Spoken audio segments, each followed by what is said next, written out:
Coming up now is turn, walls, Kong and monkey. What are all these things? Well, don't get confused. These guys are warmed up now. It's time for the action to get heated up. These are moves that you've probably never seen before, probably in movies like Spider-Man, Superman, or these truly superheroic movies that you actually saw them, and something totally fascinating by our own Chennai boys. This is the Chennai Parkour team doing their stunts at the best.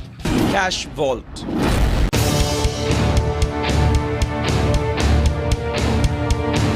One of the vaults used to clear an obstacle that has been approached at right angles is called the Kash vault. Try to move only if there is ample space for landing on the other side. There will be considerable forward momentum when you finish this move. When the obstacle of considerable width is there and enough run-up space is available, a combination of a monkey vault and a dash vault is executed. Cat balance.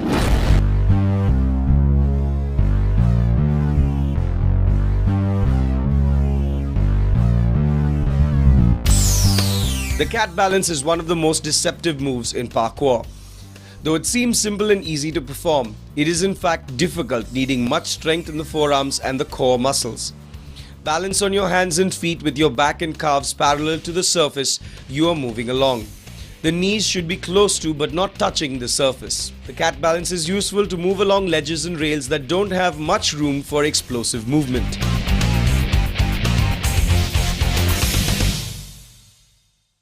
The Kong vault.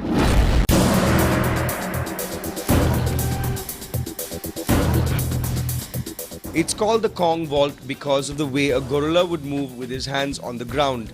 It uses its legs to push off from the ground to clear obstacles. It is one of the high-flying moves in parkour. It involves a complete dive in front of the obstacle and then leaping in the air as though diving through in water. At a 150-degree angle, the trosser literally flies over the obstacle and near to the end of the edge of the obstacle places his hands and prevents himself from falling off the face. And at the time brings his legs between his hands and gives a slight push with his hands on the obstacle. It is one or more gracefully dangerous moves in parkour. This should not be attempted at all when the surface of the obstacle is smooth and also when there is not enough run-up. The shimmy.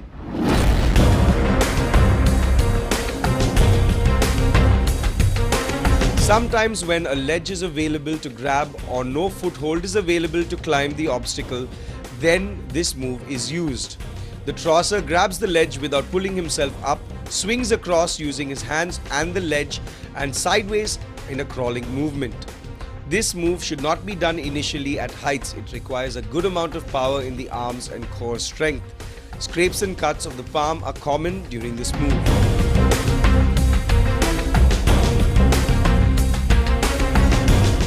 Wall run.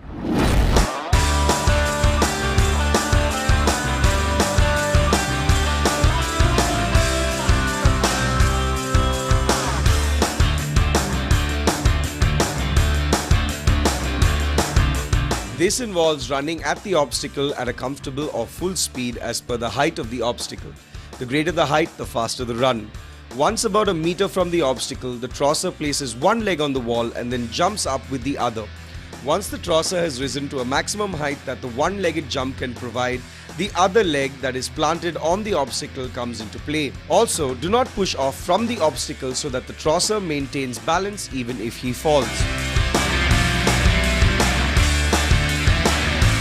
Do not get excited by the super exciting stunts that you see these Chennai Parkour boys doing. They're very well trained, but they're very intelligent as well. Now what we should be talking to you about is before you start doing all this and even trying to do all this, let me warn you about certain things. Firstly, do not practice recklessly. Think and practice. These boys do a lot of stunts, but they use their brains as well. So you need to use your brains and do things in certain measures. Take the safety measures, and when you are practicing, make sure you have your friends around you. So in case you do a small slip and fall, you should have the friends behind you. Right, warning number 2, all you need to do is start slow initially, because we are not born athletes, or we are not born to jump over from building to building. So what you need to do is start slowly under the guidance of some experienced people. Go step by step, and soon, rather than very patiently, you will become someone very experienced and you can jump from my house to your house very soon. So do remember, that's warning number 2, start slow and build up soon. Okay, warning number 3. Now, when you are jumping from building to building, do remember that that building has a property owner. So do take their permission and with their acceptance, start jumping from one building to the other. And in case they have a problem, do find a lot of places. There's so many vacant grounds that we have in Chennai, outside Chennai, in India itself, so many grounds. So find a nice, spacious place with the permission so you don't do things illegally. Warning number 4. Now, this is not show business, so you don't need to have some big muscles in the right massive cuts. All you need to do is be a shaped body, right physique and right amount of stamina, something which is very important. So work on those aspects more rather than the bulkier muscles. No Salman Khan out here. Be someone as fit as me. That's warning number 4. Warning number 5. Well, if you know to do parkour, then of course it's a great advantage. But do not use this advantage in the illegal ways. If you know what I'm talking, don't try to impress women in the wrong way. Let me do the impressing bit. All you need to do is use parkour in the right way. Use it for your mental ability, for physical ability. But don't use it in the illegal ways, please.